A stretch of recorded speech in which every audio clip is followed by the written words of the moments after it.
को गुलामी का एहसास कराकर उनकी जकड़ी हुई बीड़ी को तोड़ना। आज़ादी के 75 साल बीत गए, 76वां चालू है। अभी तक एक भी एमएलए किसी पार्टी ने राजभर जाति को, रजवार जाति को, पाल को, प्रजापति को, नाई को, गोंड को, कुमार को इनको टिकट नहीं देती है, राजनीतिक भागीदारी नहीं देती है, नौकरियों में हिस्सेदारी नहीं देते हैं।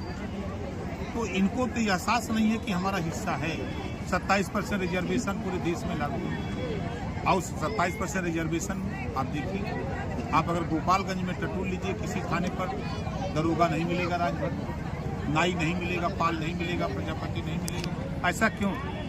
जब सामाजिक न्याय की बात हो रही है, रिजर्वेशन सबके लिए तो फिर उस पर अमली जामा क्यों नहीं पहनाया जा रहा? इसको लेकर के अब बिहार में आए, उत्तर प्रदेश से चल के, क्या बिहार में लोकसभा चुनाव में आप भाग आजमाएंगे? 40 लोकसभा लड़ेंगे। एक ऐसा भी हो सकता है किसी पार्टी से गठबंधन करेंगे? गठबंधन का युग है। आप देख रहे हैं कि नीतीश जी कभी भाजपा से, कभी लालू जदयू आरजेडी से, कभी किसी से गठबंधन होता है। वही हाल लालू जी का है, वही हाल भाजपा का है, वही हाल कांग्रेस का है, वही हाल सारी पार्टियों का। तो ये गठबंधन का युग चल रहा है। हम पहले अपनी ताकत को पैदा करें। जिस दिन ताकत को, हमारी ताकत का एहसास हो जाएगा, उस दिन अपने आप मामला ठीक हो जाएगा। सर, जातिगत जनगणना पर क्या कहेंगे? देखिए, हम जातिवाद जनगणना से सहमत नहीं हैं, क्योंकि जब मैं गाँव में लोगों से वाच किया, जनगणना जब रिजल्ट आया तो मैंने वाच किया 126 गाँव में। तो गांव के लोगों ने बताया कि हम लोगों के गांव में कोई आया ही नहीं। जातिवाद जनगणना कैसे?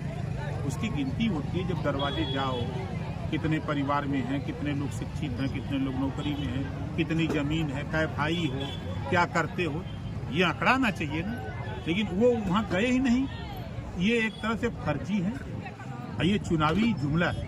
इसी बात को लेकर अमित शाह जब आए थे तो बोले थे कि ये फर्जी है, तो तेजस्वी यादव ने चैलेंज किया कि पूरे देश में जातिगत जनगणना करा लिया जाए। तो आप जब प्रधानमंत्री नरेंद्र मोदी से मिलेंगे तो मांग करेंगे पूरे देश में जातीय जनगणना की? हम तो 21 साल से हमारी पार्टी करती है जी। ये काम केंद्र सरकार का है और जातिवार जनगणना होगी।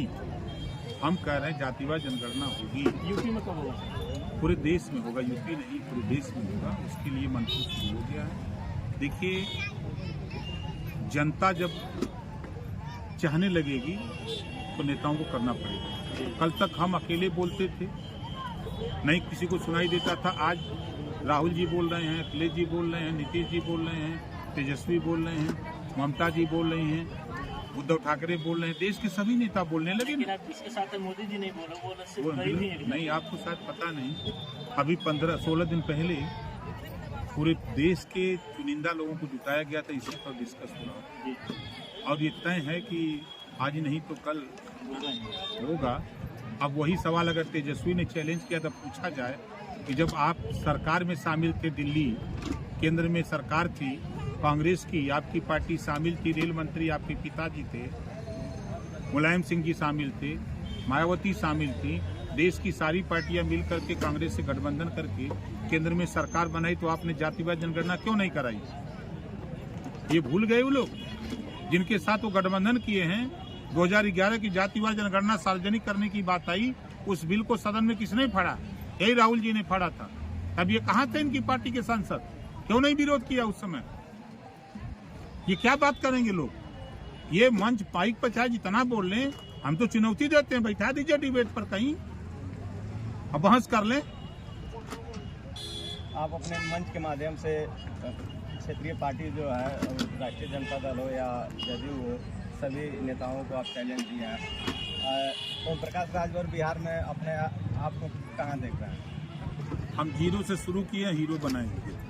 सर, आप महिला आरक्षण पे बोल रहे थे, तो बिहार में ऑलरेडी 33% महिला आरक्षण लागू है, चाहे नौकरी हो चाहे शिक्षा हो, इसका क्या कहेंगे? कहाँ लागू? बिहार में हर सरकारी पंचायत चुनाव में लागू नहीं, सरकारी नौकरी में भी लागू नहीं लागू।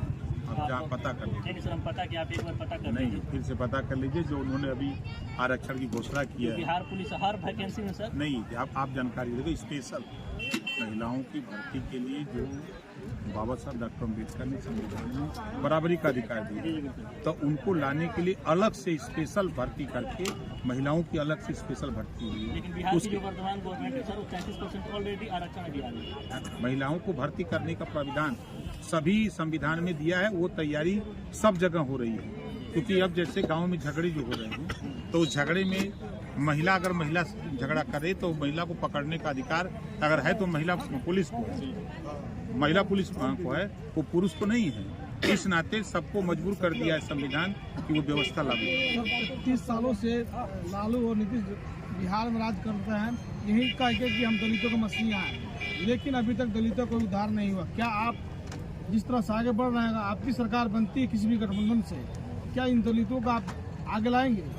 जिसकी जितनी संख्या भारी उसकी उतनी हिस्सेदारी। आप यूपी में उठा के देखिए, आपने देखा कि दिल्ली से जो योजना आई, इसके पहले अखिलेश जी की भी सरकार थी, मायावती जी की भी, कांग्रेस की भी थी। यहाँ बिहार में नीतीश जी की है, लालू जी की है, यही लंबे समय से उठापटक चल रहा है। आज आयुष्मान कार्ड बन रहा है, उसकी जानकारी देने के लिए सरकार गांव में जाकर के खुद सरकार गांव की तरफ मुख कर रही है। सारे स्टॉल लगेंगे सभी विभागों के, और गांव की समस्या वही तय उनकी समस्या का समाधान होगा।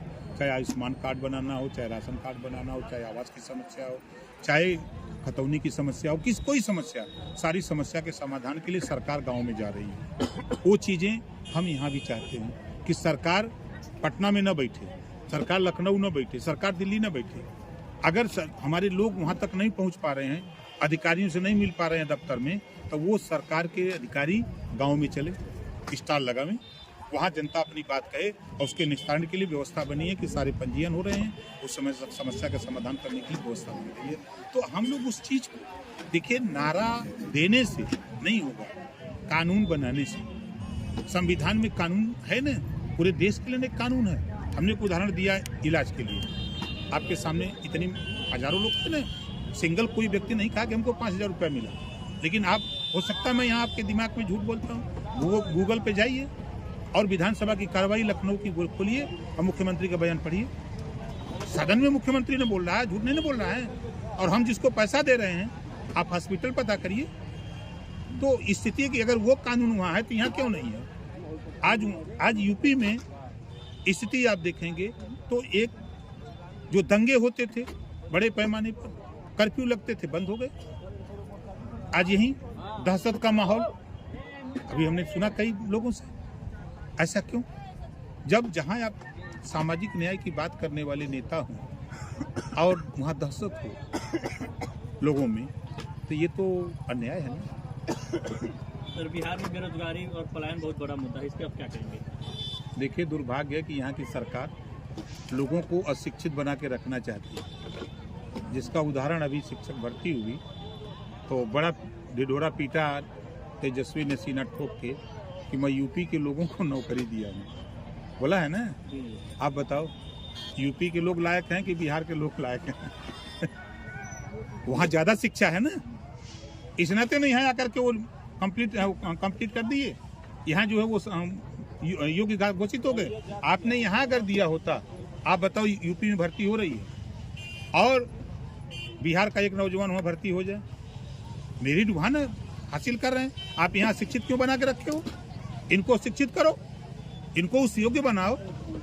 सरकार की मंशा, संविधान में बाबा साहब डॉक्टर अम्बेडकर जी ने तो यही व्यवस्था दिया कि हर 10 साल पे समीक्षा करो कि जो जातियां पिछड़ गई हैं उनको व्यवस्था सरकार दे के ऊपर उठा दे। लेकिन ये काम तो नहीं हो रहा है। भारतीय समाज पार्टी नेता बनाना चाह रहे हैं, IAS IPS नहीं बनाना चाह रहे। नहीं, नेता बनेगा तभी ना ले जाएगा।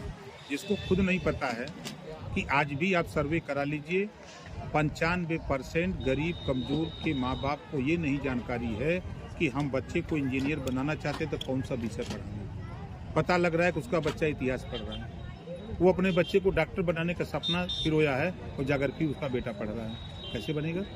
उसको जानकारी नहीं है। उसको जानकारी कौन देगा? तो हम उसी के माध्यम से, नेता के माध्यम से उनको जानकारी दे के उस दिशा की तरफ मूव करना चाहते हैं।